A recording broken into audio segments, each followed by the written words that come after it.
fait, bon, en plus, dans le petit schéma que j'ai fait tout à l'heure, j'ai fait un raccourci approximatif, mais parce qu'à un moment donné, quand on fait un schéma, c'est toujours pour une clé de compréhension et c'est toujours un raccourci.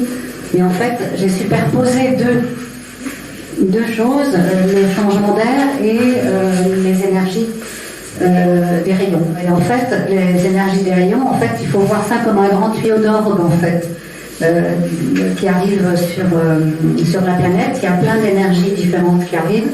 Et il y a donc il y a 7 tuyaux d'orgue qui donnent les énergies des 7 rayons. Actuellement, ils ne sont pas tous actifs. Par exemple, le tuyau d'orgue du premier rayon est complètement bouché pour l'instant. Il n'y a que 5 tuyaux d'orgue en activité. Et donc, actuellement, le tuyau d'orgue qui représente le 6e rayon est en train de se fermer. Et celui qui représente le 7e rayon est en train de s'ouvrir. Et donc, par contre, l'air, le changement d'air, il se trouve que, effectivement, dans le temps, on est en train de changer d'air cosmique parce que l'air lunaire, c'est quoi? C'est l'alignement de notre Soleil par rapport aux autres constellations dans la Voie lactée et en dehors de la Voie lactée. Et donc, le fait que l'on change de l'ère Poisson vers l'ère du Verseau, c'est-à-dire qu'on est en train de changer d'alignement par rapport à la constellation des Poissons et en train d'arriver dans l'alignement de l'ère des Verseaux. Et il se trouve que ça se superpose dans le temps. C'est pour ça que j'ai fait un raccourci tout à l'heure, parce que le schéma il était pour vous montrer la notion de biseau. Et en fait, actuellement, voilà, il y a vraiment un biseau qui se fait entre pour le changement d'air et pour le changement de rayon. Il faut plutôt voir ça comme l'énergie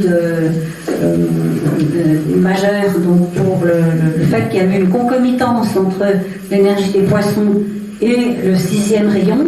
C'est parce que l'horloge cosmique de notre Soleil a été régulée comme ça.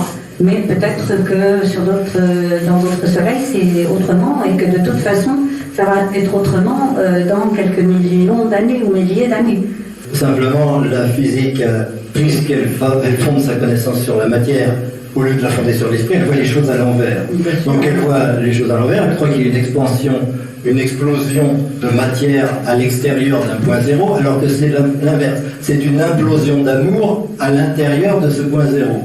Et ici, on le voit comme ça, c'est pas du tout une expansion de l'univers, mais c'est une expansion de la conscience, qui, parce qu'elle attribue toujours sa réalité au monde extérieur, va s'imaginer que l'univers bouge. En réalité, l'expansion de l'univers, elle a été imaginée à partir de Hubble, et lorsque parce qu'on voyait le rougeoiement du spectre visuel des étoiles lointaines, on disait tiens, de certaines galaxies qui n'étaient que des vagues nébuleuses à l'époque, on voyait que le spectre était décalé vers le jaune rouge lorsque ces galaxies étaient lointaines, et que plus elles étaient lointaines, apparemment, plus elles étaient décalées vers le rouge.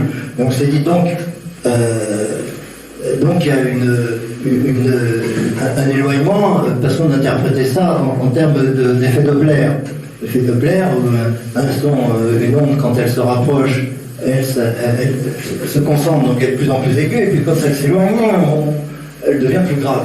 Il dit, bon, par analogie, ça peut... Mais même Hubble, qui est à l'origine de ça, disait lui-même que non, c'est pas possible, l'effet Doppler ne peut pas être utilisé pour ça. Enfin bref, c'est un détail. Le plus important, c'est qu'aujourd'hui, on ne sait même pas de quoi on parle quand on parle de l'expansion. Au début, c'était l'expansion des étoiles, après ça a été l'expansion des galaxies, après ça a été l'expansion des amas de galaxies, et la prochaine fois, ce sera encore l'expansion des amas de galaxies. Parce que plus on observe l'univers, plus on s'aperçoit qu'il n'y a pas d'expansion. Il n'y a pas d'expansion dans les étoiles, il n'y a pas d'expansion dans les galaxies, et bientôt on s'apercevra qu'il n'y a pas non plus d'expansion dans les amas de galaxies. Pas plus qu'il n'y a d'expansion dans notre corps, puisque notre corps fonctionne exactement avec le même espace, le même principe, soi-disant originaire du Big Bang, il devrait être aussi en expansion, par après les réveillons, etc. C'est rare qu'il soit en expansion.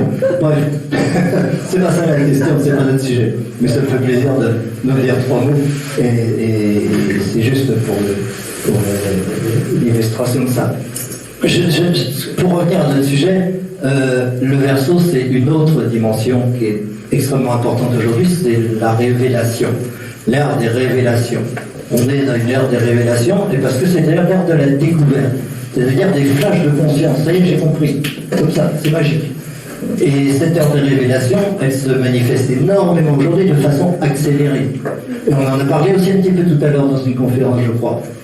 Et ces révélations, elles dérangent évidemment considérablement ceux qui voudraient que les peuples restent soumis à quelques technocrates, quelques oligarchies, etc. Parce que, vous l'avez remarqué, les révélations, elles se font de plus en plus. On va parler avec les affaires de viol, etc. Mais c'est vrai pour tout, hein, dans la finance, dans la politique, dans les... il n'y a plus de magouille qui ne va pas apparaître au grand jour. Hein.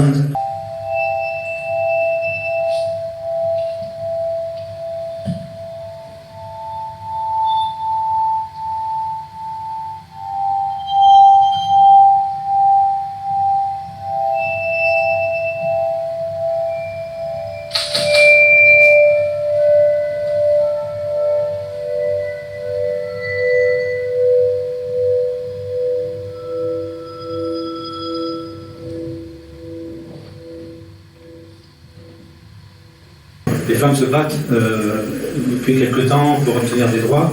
Il y a évidemment des mouvements importants dans la société, le mouvement MeToo, des mouvements contestataires qui font avancer les choses. Il n'y a pas seulement ça, hein, il y a, en fait, pour moi, ça ouvre une boîte de Pandore, parce que ça, c'est que la partie émergée des problèmes qu'elle rencontre. Il y a les problèmes comportementaux, il y a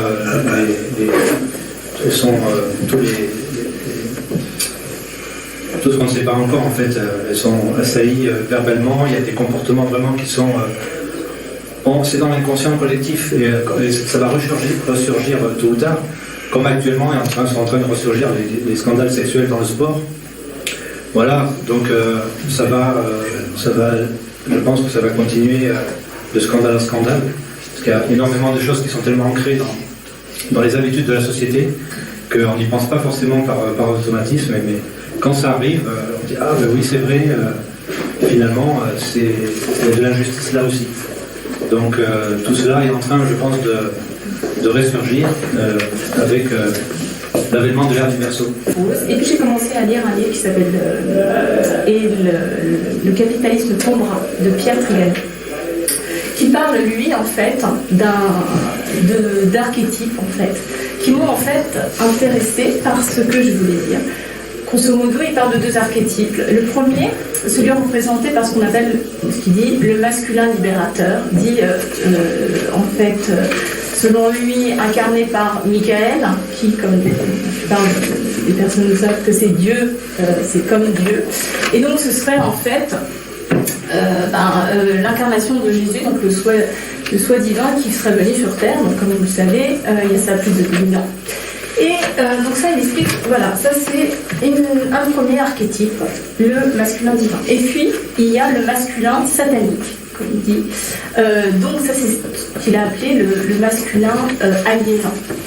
Et c'est de ça, en fait, c'est ça qui m'a le plus marqué, parce qu'il distingue bien, non pas pour avoir une volonté d'être dans la dualité, mais quand même, il expliquait par rapport aux prophéties subversives de l'Apocalypse de Jean, donc c'est vraiment très concret, en fait, ce qu'il explique, que tout est écrit, et tout a été écrit au moment de Jésus. Donc, il explique qu'après la crucifixion, qu'au moment de Jésus, il y a vraiment eu cet être divin, comme un maître de sagesse, comme on va dire, qui est venu avec ce que moi j'aime bien appeler la puissance de l'amour. Donc il est venu pour exprimer, enfin pour incarner l'amour, et il ne l'a pas fait seul en fait. Il ne l'a pas fait seul, il l'a fait avec des femmes, parce qu'il était entouré de femmes, comme vous le savez, des merveilleuses femmes. des femmes, ce que moi j'appelle des prêtresses en fait, hein, qui, donc Marie-Madeleine, mais aussi bon, bien sûr Marie, et puis aussi sa grand-mère, Anna, qui était grande prêtresse d'Isis.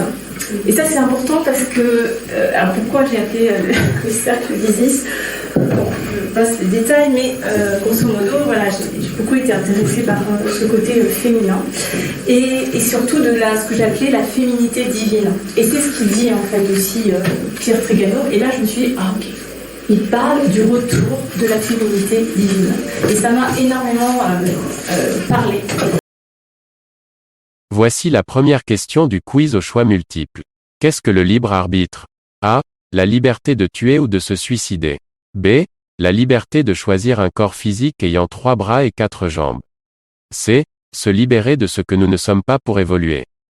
La liberté de me faire harakiri en pratiquant du Jamba Yoga par l'élongation du plexus de ma 4e jambe. Veuillez répondre uniquement à partir des choix multiples.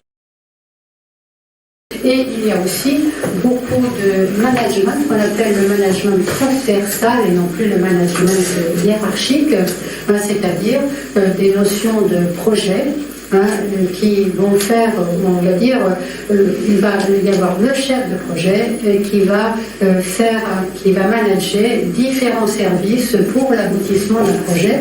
Donc on va dans l'interdépendance, dans comment on fait pour agir ensemble, avec nos différences, avec nos fonctions différentes. Voilà. Donc pour moi, ce sont des frémissements qui sont porteurs d'un grand espoir, et qui, à la fois pour le politique et pour le religieux. Vois l'ange gardien sauver l'embardé.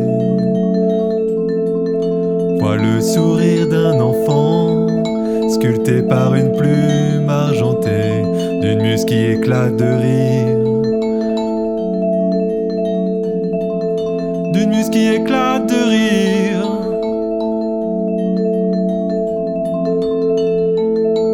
Et de surcroît, notre culture actuelle insiste énormément sur la réalisation, sur l'accomplissement personnel, sur une culture de soi. Om Aim Hrim Klim Chamundaye Viche. Om Aim Hrim Klim Chamundaye Viche. Om Aim Hrim Klim Chamundaye Viche. Qu'elle est nécessairement souhaitable. C'est même essentiel. Je pense que l'humanité entière n'aspire qu'à ça, en fait, hein. D'une équité, d'une bonne répartition des richesses, d'une coopération, de solidarité, de justice, etc.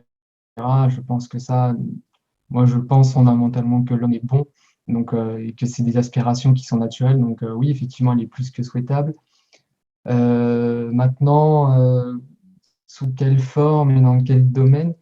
Alors, je pense qu'il y a une petite poignée quand même d'êtres humains qui n'ont pas forcément cette vision de coopération entre les hommes et qui sont dans une notion de pouvoir et donc d'intérêt personnel et pas d'intérêt commun. Et à mon sens, pour moi, il y a quand même une tête, hein, qui est en haut de la pyramide et qui squeeze énormément de choses, hein. C'est-à-dire que la base des populations, je pense qu'elle irait dans le sens d'une coopération, mais je pense qu'il y a une élite qui veut maintenir son pouvoir, qui court-circuite en fait toutes les possibilités de coopération par différentes stratégies et de différentes manières. Donc c'est extrêmement compliqué en réalité d'être dans cette forme, dans n'importe quelle forme de coopération à cause de cela. Et qu'en plus, ces mêmes élites nous ont donné, justement, comme le disait Alexandre tout à l'heure, dans une forme d'individualisme, de compétition, de chacun pour soi, etc. Donc effectivement, voilà, je pense que le constat il est quand même assez terrible. Ceci étant dit, nous avons quand même individuellement des moyens d'agir malgré tout. Donc je pense que la coopération, je pense qu'elle se fait à des niveaux, à des petites échelles, en fait, à des niveaux locaux, avant de penser en termes de grandes structures. Moi, je pense que les grandes structures, les grands idéaux, etc., sont trop court-circuités par ceux qui maintiennent le pouvoir. Donc, je pense que ce qui est de l'ordre de notre possible, en fait, c'est vraiment à des petites échelles, en fait. Créer des dynamiques de quartier, créer des dynamiques locales, en fait, dans des petites choses, et peut-être que ça commencera par là.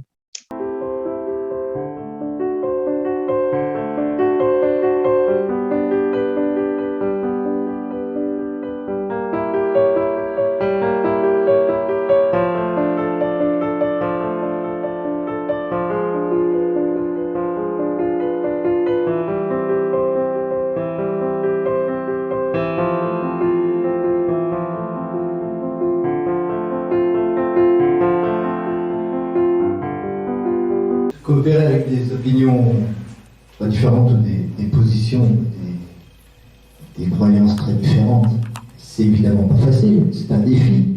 C'est un défi spirituel très important. Et dans le cas de la science et de la spiritualité, c'est peut-être une caricature de ce défi. Parce que les gens qui s'intéressent à la spiritualité sont très attachés à ça, bien sûr, et puis les gens qui s'intéressent à la science matérialiste, pour préciser, parce que quand on dit science, c'est ambigu, disons matérialisme, c'est très difficile aussi de s'en détacher et de bien vouloir écouter ce qui se dit ailleurs. J'ai le sentiment que cette coopération éventuelle entre des approches aussi différentes suppose d'abord de savoir ce qu'on veut. C'est-à-dire, est-ce qu'on veut la coopération ou est-ce qu'on veut défendre des positions? Et cette opposition-là, c'est celle de l'ego et de soi. C'est strictement la même chose. C'est une façon sociale, une façon sociologique d'opposer l'ego et ce qui nous est commun à tous. Vous disiez tout à l'heure, l'humain qui nous est commun, qui nous est collectif, c'est notre vraie nature, c'est ce vers quoi on veut aller. Vous installez confortablement chez vous, vous prenez une position où vous êtes bien. Voilà. Et nous allons nous connecter à l'amour inconditionnel, à la source d'amour et de lumière.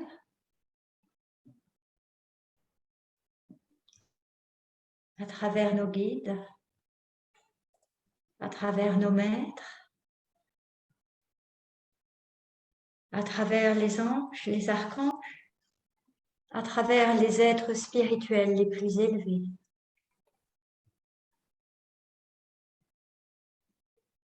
Et nous nous connectons maintenant à la source d'amour et de lumière.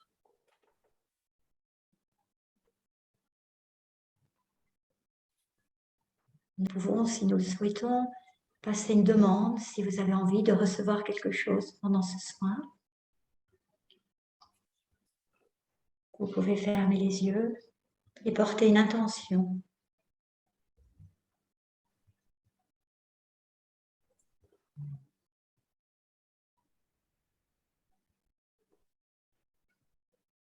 Et nous ouvrons nos cœurs pour accueillir tout l'amour et la lumière que la source nous envoie maintenant.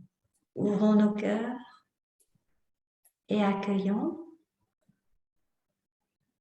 Et là, je vais rester quelques minutes sans parler et dans le silence de votre cœur, accueillez tout cet amour et cette lumière de la source.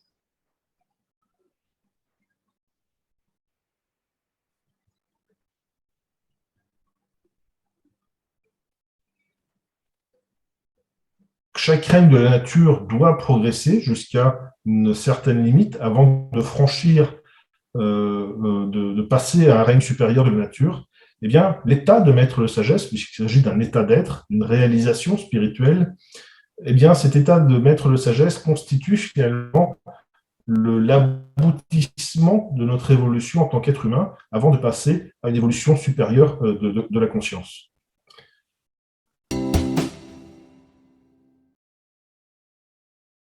J'ai eu une expérience qui était, je regarde Sai Baba et moi je ne voyais pas l'amour chez lui. Et donc j'ai eu une expérience comme ça de ce qu'est l'amour, mais le véritable amour. Et après ça, l'apparence de Sai Baba, enfin, moi je ne le trouvais pas beau, mais soit, c'est une question de goût, disparaissait dans le fait qu'il y avait un amour aussi chez lui incommensurable. Et donc, c'est aussi quelqu'un, des enseignements qui peuvent vous nourrir. Alors, je reviens à le fait que nous ne savons pas bien exprimer l'amour. Alors, nous ne savons pas bien exprimer l'amour, donc parce que nous sommes dans une séparation, les barrières viennent du mental concret, hein, et de la peur. Peur qui sont surtout la peur psychologique. Donc, c'est surtout celle-là qui nous y... Eh bien, donc, à la tête de cette hiérarchie spirituelle se trouve un grand être, un grand sage, un grand instructeur qui, aujourd'hui, en tout cas celui qui occupe cette fonction aujourd'hui, s'appelle Maitreya. Et donc, Maitreya occupe cette fonction d'instructeur mondial aujourd'hui et à la tête de cette hiérarchie spirituelle composée d'un certain nombre de maîtres de sagesse. Et tous ensemble, eh bien, leur job, pourrait-on dire, c'est justement d'accompagner, de guider, de conseiller l'humanité dans son évolution. Et au quotidien, ces sages, ces maîtres de sagesse utilisent un certain nombre, justement, notamment d'énergie, et notamment l'énergie d'amour, pour justement participer à la conduite de cette évolution humaine.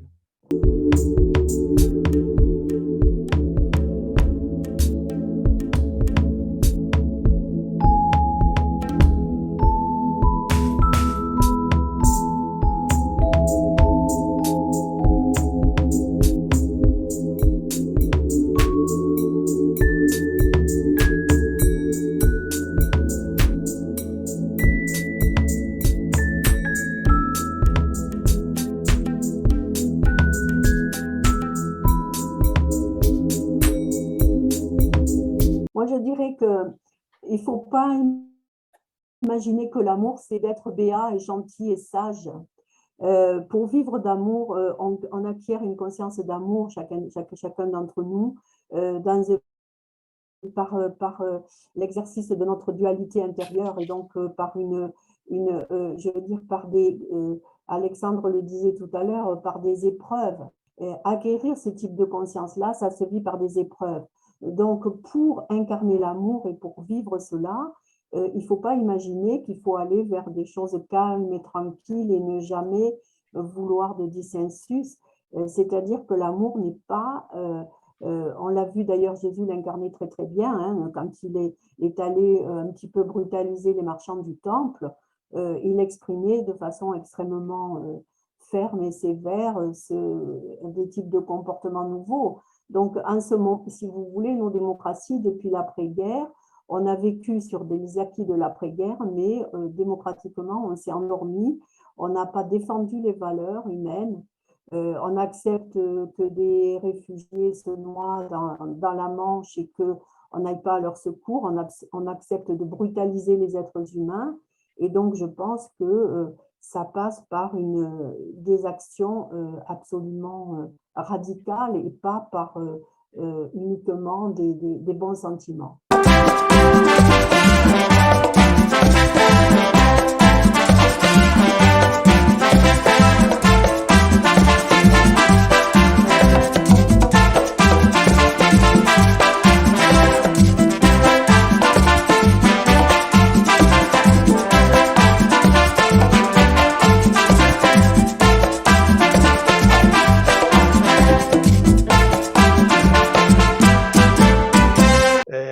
Les fantômes sont la reproduction des âmes qui sont détachées ou déliées de leur corps physique.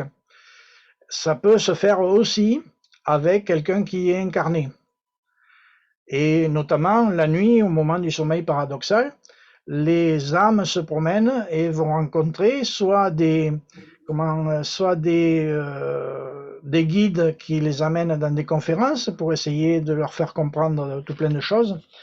Et de toute façon, c'est comme ça que certaines personnes, quand on les rencontre, on se dit, tiens, c'est bizarre, il me semble qu'on se connaît déjà.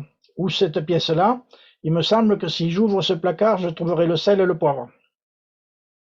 Et ça, c'est ce qui se passe pendant le sommeil paradoxal et où on peut aller visiter d'autres lieux et d'autres personnes. Le mourant, tout simplement, on peut désigner par cela la personne qui, soit du fait d'un grand âge, soit du fait d'une maladie, est sur le point de mourir. On peut également dire que le mourant, finalement, c'est celui qui s'est incarné. À partir du moment où vous avez pris naissance, vous êtes incarné, eh bien, vous savez déjà que viendra un moment, sauf si vous avez atteint l'état de maître de sagesse, qui est assez rare, vous savez déjà qu'à un moment donné, vous allez mourir. Ça prendra peut-être 80, 90 ans, 100 ans, peut-être un peu plus, mais à partir du moment où vous prenez naissance, vous commencez déjà vous êtes déjà un mourant, puisque en tant que corps physique, ce corps est périssable, ce corps n'est pas immortel, et donc il finira par disparaître. Donc, et puis, on pourrait aussi dire, à un autre niveau encore, que le mourant, finalement, c'est aussi une attitude psychologique. On peut faire la différence entre, justement, celui qui, par identification à sa personnalité, je le répète, hein, le corps physique, le corps émotionnel, le corps mental, par une trop grande identification à cette personnalité, par des liens trop forts, finalement, avec ses désirs terrestres, pourrait-on dire, eh bien, c'est quelqu'un qui ne va pas se tourner vers sa nature divine, sa nature spirituelle, et qui, finalement, va avoir une vie terrestre qui, du point de vue de son évolution spirituelle, ne sera pas forcément très intéressante. Ça ne veut pas dire que sa vie n'aura pas été sympathique, avec plein de choses, plein de vécus qui auront pu être intéressants, mais en tout cas, s'il n'y a pas eu cet intérêt spirituel, qui peut prendre des formes extrêmement diverses, hein, on peut très bien avoir une attitude spirituelle sans jamais avoir ouvert un bouquin sur la spiritualité au sens large. Être spirituel, c'est avoir une attitude qui consiste à participer à l'amélioration de nos conditions de vie en tant qu'être humain, en tant que planète, en tant que nature, etc. C'est participer au progrès général. C'est ça, être spirituel.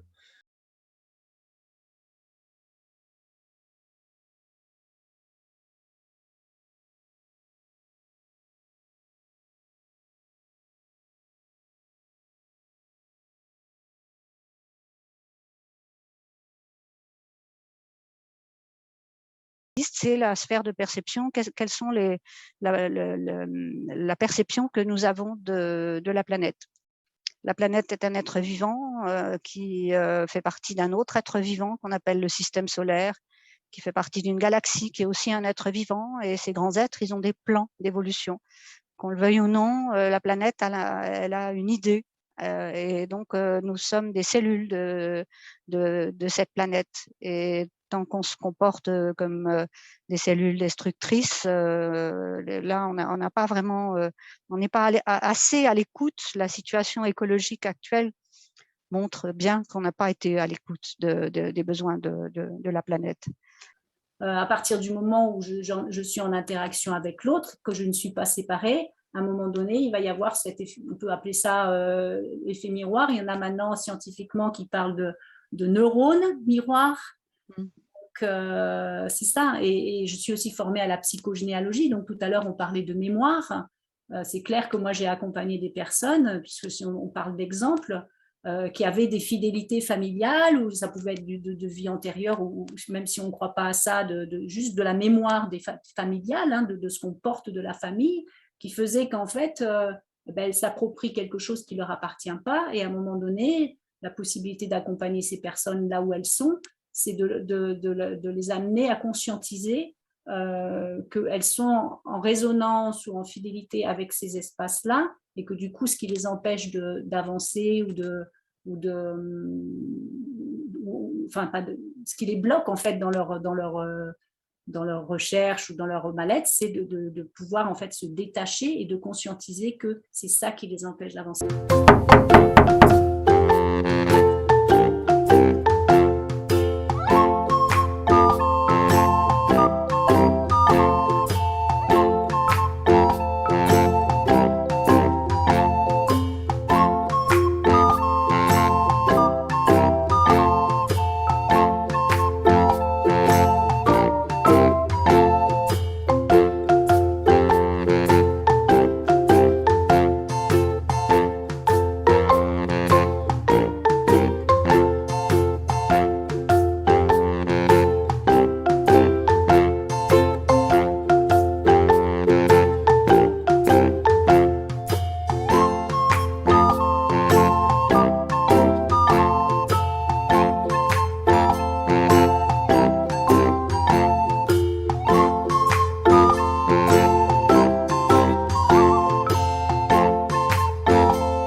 soirée, elle a véhiculé un message d'espoir et de la nécessité d'écouter, de partager et de coopérer en ces temps difficiles. Alors, merci à tous pour votre intérêt pour cette soirée de la coopération. Le seul fait de votre présence, c'est déjà coopérer et une évolution de groupe.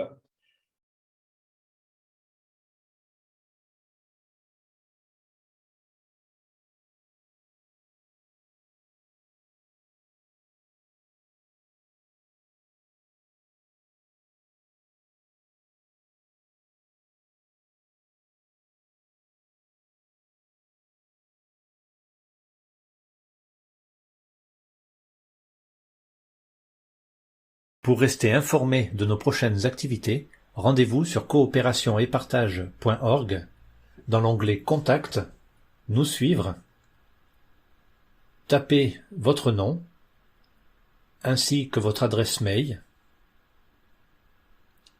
et cliquez sur le bouton Envoyer.